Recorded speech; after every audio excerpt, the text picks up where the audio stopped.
So the F-4 Phantom, one of the famous airplanes of the United States Air Force, it actually served with the Navy.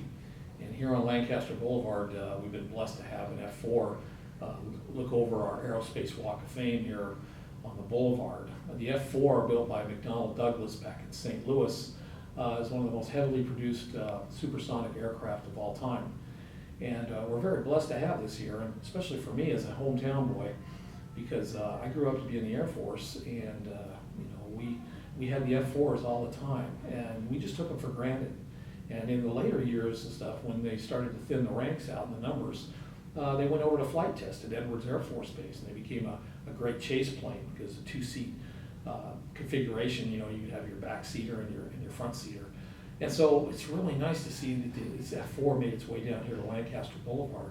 And yes, it's a stick-on plane, but when you look up in that cockpit and you think of the Chuck Yeagers and everybody that actually flew this airplane, it's an amazing addition to our valley. Its history and what it represents here. And I look up there and I see those big, beautiful dual jet engines and those funny lines on the airplane, which was such a unique look to an airplane. And you know what? It's one of those designs that will be in the annals of history forever as one of the great designs of the 1950s and the 1960s when it was built.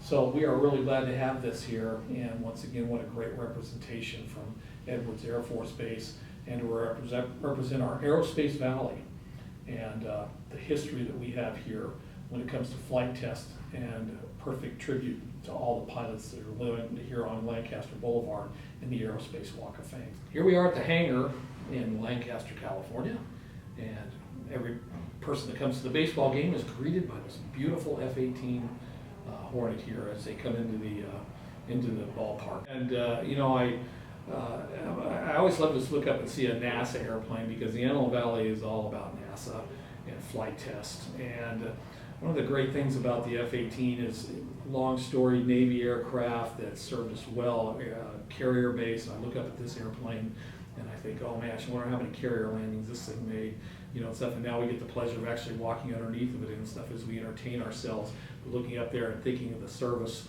of all our aircraft through the years. And the F-18 here, especially when I look up there, I see Gordon Fullerton's name on there and the greats that have flown these airplanes. Like if you go out to Edwards Air Force Base and they have the Century Circle out there with the 100 series of aircraft there that they have on display out there.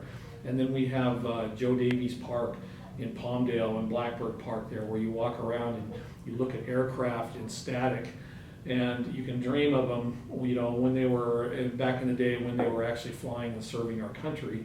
I know it's kind of depressing sometimes to think of an airplane as a plane on a stick, but at least it's in the flight configuration. And I don't think there's an aircraft out there, if it has a soul and stuff, would want to be sitting on the ground with its wheels down. I think its destiny is to fly. And of all the neat museums we have here in the Aerospace Valley, I think that if you take off and you go out on a weekend, excursion to visit all these places and stuff, you'll be inspired by all these great aircraft. And once again, every time you walk in and you walk out of a Jethawks game and stuff, you get another little bit of piece of our valley history here with this great airplane that has served our community so well over the years flying for NASA. B-2 Stealth Bomber here at Antelope Valley College, another airplane on a stick as you look up there and you partake that. Now some airplanes, stuff we can't have on a stick, and a B-2 I don't think is one of those airplanes we'll ever have on a stick. But once again, a plane on a stick like this is to inspire.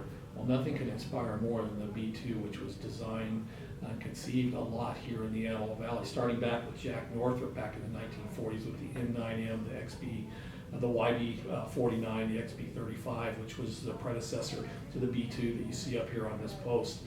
And this is cutting edge. It was cutting edge back then, and it took time for technology to catch up to it where it is today. And when we think and we look at this B-2 up on this pole here to inspire college students to reach for the stars and dig down deep in those education programs and stuff, because they're the future of who's going to build the next generation of these things. So we look at that B-2. Once again, we think, wow, every one of those out there on Avenue M at the Northrop hangar, every one of those rolled off the production line out there, and the hands of the Antelope Valley citizens were the ones that made that bird happen. And of course, other people from all over the United States too. But we in our valley here and stuff take special pride in our B-2 stealth bomber. Probably one of the greatest planes we have on a pole in the Antelope Valley here is the Douglas D558 that you see here. From the 1950s, Chuck Yeager in the 1940s had punched through the sound barrier.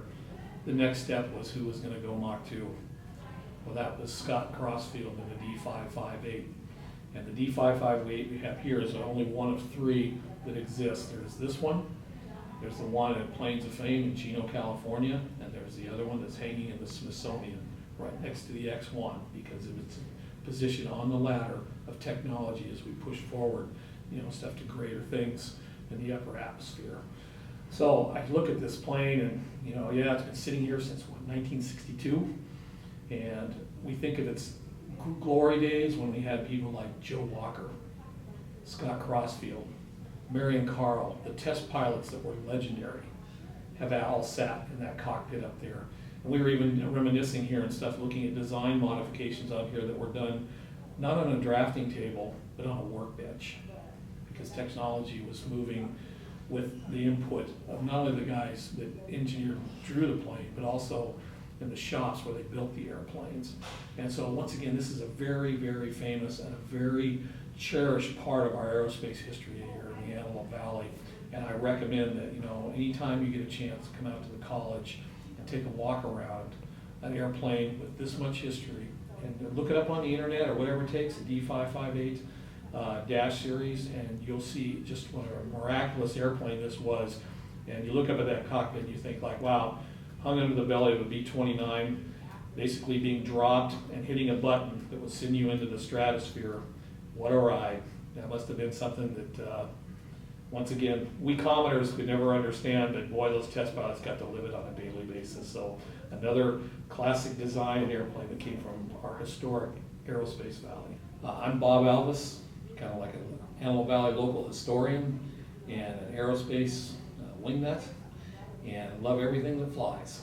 And growing up in the Antelope Valley here, born in 1954 and being the son of an aerospace worker, being an Air Force veteran myself, there is no better place that I can think of. If you're knee-deep in aviation history and want to know more or want to be entertained, come to the Antelope Valley. We have so much to see up here and so much for people to learn about. And this is a great place. So between Joe Davies, Blackbird Park, all the planes on a stick, Edwards Air Force Base at the Century Circle where you can go out there and visit those airplanes, Mojave Airport, the Spaceport, Fox Field, we have great destinations up here. And come up and visit us, and maybe we can run into you at one of our fine eateries up here too. And come visit us on the Aerospace Walk of Fame on Lancaster Boulevard and review the histories and stories of over 100 test pilots that flew in the skies of the Antelope Valley and achieved greatness in the blue skies over a big dry lake bed. So with that being said, I'm hitting the asphalt, dreaming of blue skies, and for now, Bob out.